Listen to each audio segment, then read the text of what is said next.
lalaki raw sa tribong Igongot sa Maria Aurora sa Aurora Province naghuhumindig sa kanilang mga mata. Gumagapang sa kanilang mga kabahayan. Puntirya ang kanilang mga alaga. Mga dambuhalang sawa. Naispatan ko siya, pinuluputan na niya yung manok. Marami siyang kinain. Ayan o, ang laki. Ganyan ang kalapit lagi, ganyan nato. Sa ulo, sige pa, sige pa.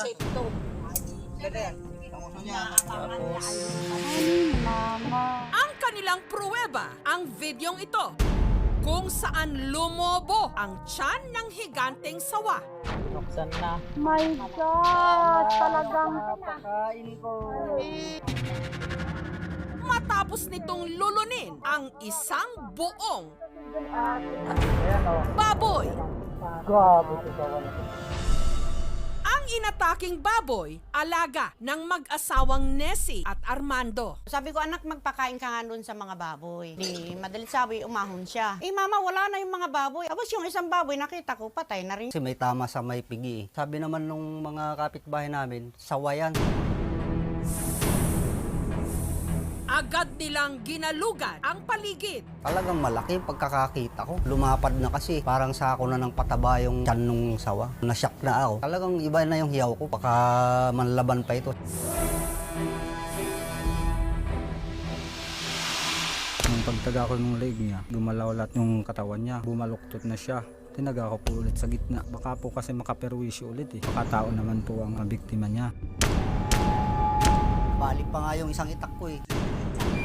Huwag niyong patayin, huwag niyong tantarin, at baka buhay pa yung baboy sa loob. Ay, buksan niyo nga yan. Ayan o. Ang mga alagang hayop ng Aurora Province bigla na lang nagkawalaan at ang kawatan isang dambuhalang ahas. 13. Ang nahuling dambuhalang sawa, 13 talampakan ng haba at gabraso ang taba. Inilambitin nila ito, sabay kinatay para ilabas ang nasa loob ng tiyan nito.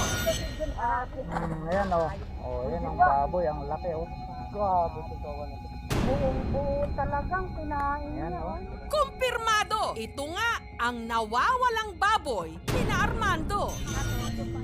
Kung hindi sila basta nahuhuli, they can grow up to mga 3-5 meters long. Meron pa nga 6 meters. Wala silang venom. Hindi sila nakakapatay with fangs, kundi strangulation ang style nila sa pagpatay. When they see potential prey, syempre tahimik yan, nakaabang. Tapos, lalagpakan nila yan, kakagatin nila at a certain part of the body. Hanggang sa mag-struggle yan. Habang nag-struggle, ipupulupot nila yung buong katawan nila doon sa katawan ng prey. Until such time that the prey weakens and it has no movement at all.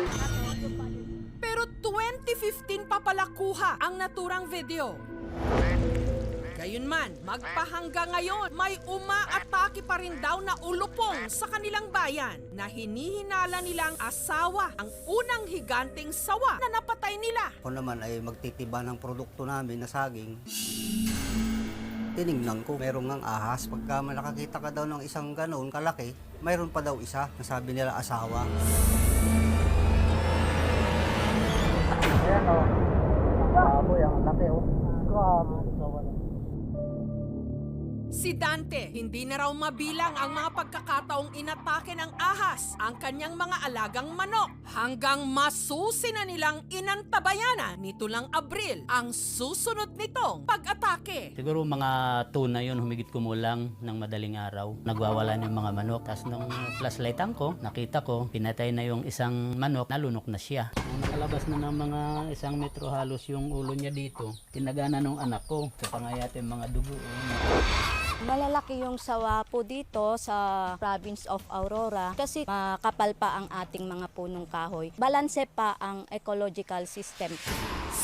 Ayaw ko nang mag-alaga uli. Maski baboy, hindi na ako nag-aalaga ngayon dahil nag-aalaga ka, kinakain, ay wala rin. Pero si Dante, May ipinagtapat. Alam daw niya ang lungga ng mga dambuhalang ahas. Diyan sa may kawayanan na yan kasi malamig yung lugar nito. Tinungo ni na Dante ang lugar, kasama nila ang kinatawan ng City Environment and Natural Resources Office para masigurong walang masasaktang hayop. Lalo't pugad daw talaga ng makamandag na hayop ang lugar.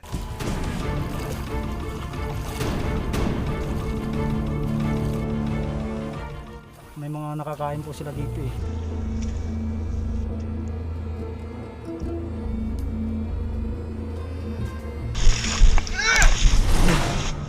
Maya-maya pa, napasigaw ang aming cameraman nung may kung ano raw kumagat sa kanyang paa.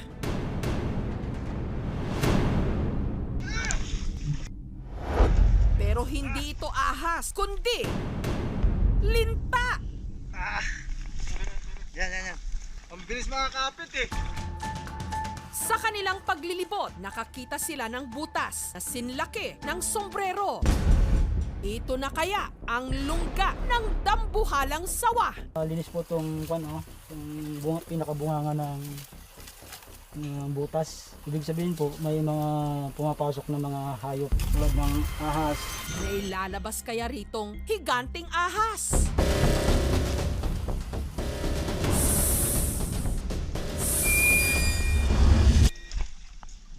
Wala naman akong naramdaman na may laman. Habitat ng ahas kasi is gubat. Ancestral domain na kasi ng mga kapatid natin na Ilongot tribe. Hindi maiwasan na i-develop nila. From forest, na-convert na siya into agricultural land. So hindi po maiwasan talaga na bababa yung mga sawa. Paalala ng Senro, iligal ang paghuli at pagpatay sa mga ahas. Puwera na lang daw kung malalagay sa alanganin ang buhay ng tao. Ayan o.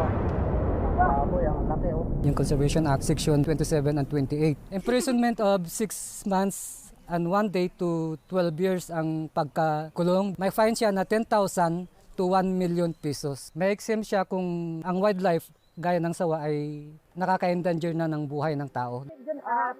Ayan o. Ayan ang baboy, ang laki o. Yung baboy, malaki na, kayang-kaya niyang kinain. Kung bata yun, di mas lalong kaya niya. So, delikado na yun. Kinakausap din namin yung tribal council nila. Wag basta-basta magkatay o manghuli ng wildlife kasi masisira yung food chain.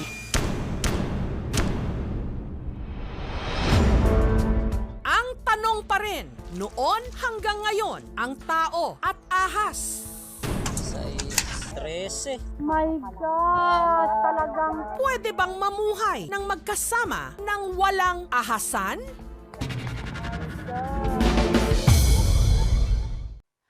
Thank you for watching, mga kapuso. Kung nagustuhan niyo po ang videong ito, subscribe na sa GMA Public Affairs YouTube channel. And don't forget to hit the bell button for our latest updates.